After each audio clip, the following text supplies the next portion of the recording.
Je trouve que la beauté, elle est là, dans cette forme de transparence avec soi-même.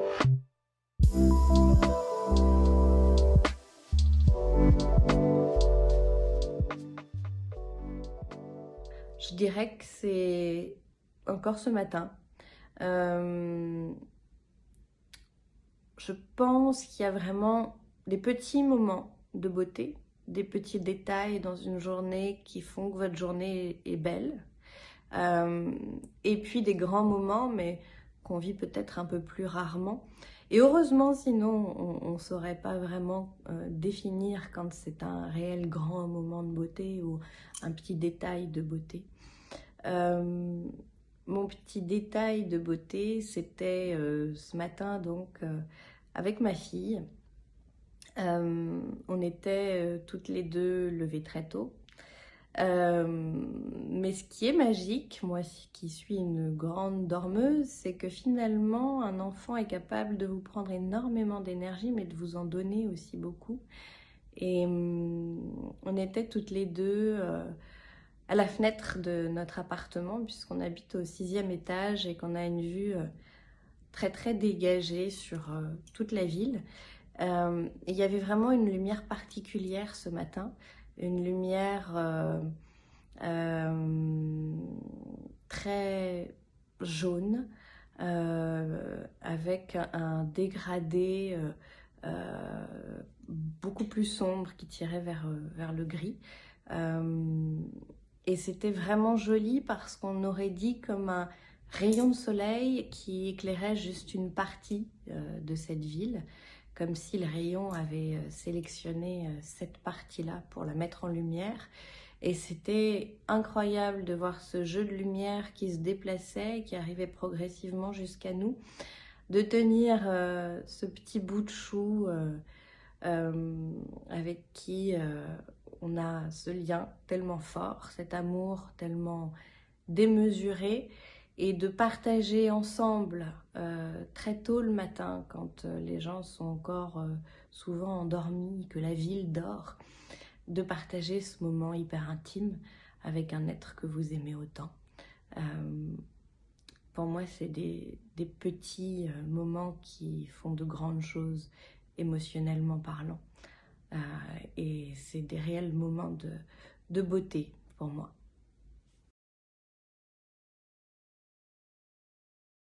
Je trouve que c'est une belle question parce que finalement, je crois que c'est pour ça que j'ai choisi ce métier-là.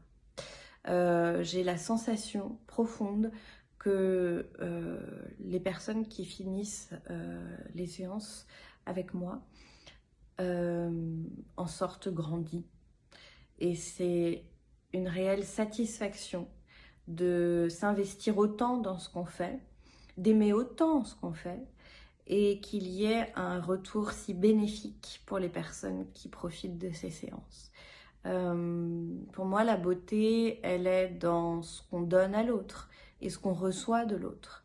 Et cet échange intime, cet échange, je dirais, simple, cet échange pur, va permettre aux deux personnes de rayonner.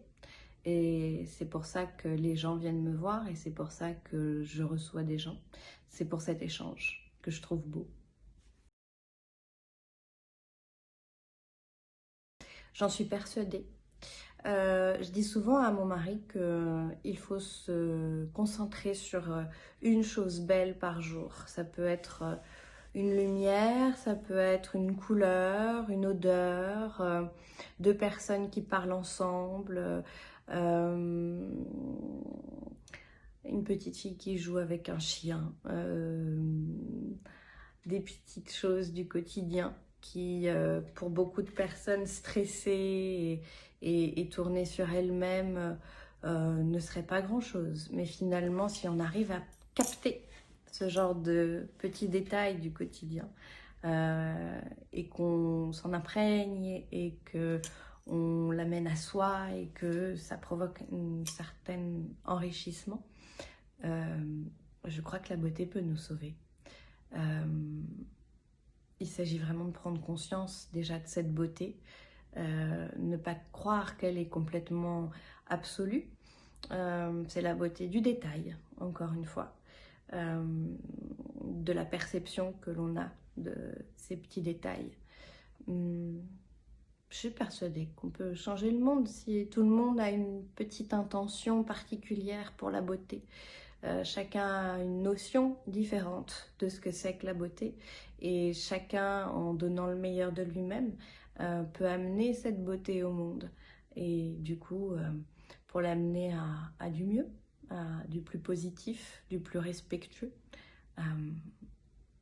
C'est complètement égocentré puisque c'est d'abord pour soi qu'on fait les choses, mais en les faisant bien pour soi, on les fera bien pour les autres. Et ben, j'ai un exemple qui me vient assez spontanément, puisque je le vis à peu près tous les jours au cabinet.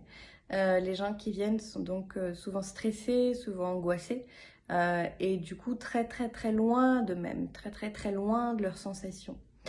Et je leur propose, lors de notre première séance, une visualisation de découverte, c'est-à-dire qu'ils vont s'asseoir sur le fauteuil et puis commencer à rentrer dans un état de conscience modifié.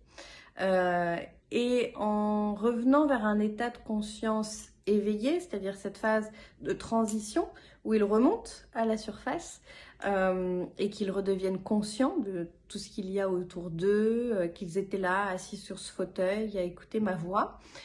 C'est un peu comme si ils avaient fait un long voyage d'introspection à l'intérieur d'eux-mêmes. J'ai l'impression, et c'est ce qu'ils me disent, que ils sont étonnés de savoir qu'ils ont pu lâcher prise. Ils sont étonnés d'eux-mêmes. Et c'est incroyable, en une fraction de seconde, de voir qu'il y a déjà quelque chose qui s'est transformé en eux. Qu'ils se sont révélés à eux-mêmes et qu'ils ont été capables de faire ressortir à la surface certaines de leurs capacités. Ça tient à très peu de choses, en un instant, mais qui est complètement vécu émotionnellement et corporellement. Et finalement, c'est cette harmonisation à ce moment-là qui est vraiment magique à contempler. Je devais avoir peut-être 7 ou 8 ans. Et il pleuvait des cordes dehors, c'était vraiment le déluge. Et on était en famille à la maison et ma mère m'a dit assez spontanément mets ton manteau, on sort. Et je suis sortie, alors je crois que j'ai même pas eu le temps de mettre mon manteau, que j'étais en t-shirt. Et on est sorties toutes les deux assez précipitamment. Et on s'est mis devant la fenêtre en bas de l'immeuble et on faisait des grands gestes pour que mon frère et mon père nous voient. Et on se prenait mais des trombes et des trombes d'eau, on était trempés mais jusqu'à la moelle. Et on dansait sous la pluie et c'était un moment magique parce que on affrontait les éléments. C'est un temps où normalement on ne doit pas être dehors, on doit se couvrir si on l'est, on doit avoir les vêtements appropriés. Et là, c'était absolument pas le cas, donc il y avait un réel décalage entre ce que nous imposait le climat et ce qu'on était, ces petites souris complètement vulnérables qui étaient là sous les éléments déchaînés. Il y avait vraiment une grosse contradiction entre ce qui était imposé de vivre et ce qu'on vivait. Et j'ai trouvé ça très beau d'aller à l'encontre de ce cadre qu'on nous impose et de vivre pleinement, émotionnellement les choses, de vivre cet instant. Ça a été pour moi un instant assez magique et assez beau à vivre et j'en garde un souvenir assez ému.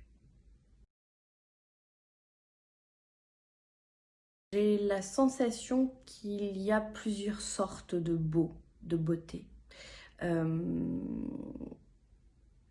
y a évidemment le beau du quotidien, de ce qui nous entoure, de ce que la nature a à nous offrir, de ce que l'échange a à nous offrir, de ce que la relation à l'autre, de ce que l'art, de ce que la musique, de ce que tout notre quotidien peut nous apporter. Et puis, il y a aussi ce que l'on veut faire du beau. On peut avoir envie, dans une vie, de marquer certains épisodes, de faire de grands moments de beauté, en réunissant des personnes qu'on aime, en s'engageant dans une cause. Il y a ce que l'on reçoit et ce que l'on provoque. Ce que l'on reçoit, c'est les petits détails de beauté du quotidien. Et ce que l'on provoque, ça peut être de grands moments de beauté, parce qu'on a décidé que finalement, la beauté était un échange. Eh bien, je dirais que c'est cette phrase qui me vient assez souvent, d'essayer d'être la meilleure version de soi-même. C'est un exercice quotidien, de longue haleine, mais qui nous amène à finalement ne pas avoir de regrets. Il n'y a rien de plus terrible que d'avoir des regrets, de ne pas avoir fait certaines choses qu'on avait envie de faire. Et quand on est la meilleure version de soi-même, finalement, eh bien, on donne tous les jours ce qu'on a de meilleur en soi. Et je pense que pour moi, c'est ça, encore une fois, la beauté. Ce que j'aime par-dessus tout, c'est les gens qui montrent ce qu'ils ressentent. Et je trouve que l'émotion est une beauté incroyable parce que finalement, c'est un trésor que beaucoup essayent d'enfouir au plus profond d'eux-mêmes, de manière à ne plus forcément ressentir quoi que ce soit, de peur de paraître pour quelqu'un de fragile, avec des failles. Et au contraire, la personne qui va être complètement en accord avec ce qu'elle ressent profondément et qui va permettre au corps de manifester cette émotion, ça peut être par exemple pleurer quand on voit de la beauté, ça peut être finalement complètement en harmonie avec ce qu'on ressent.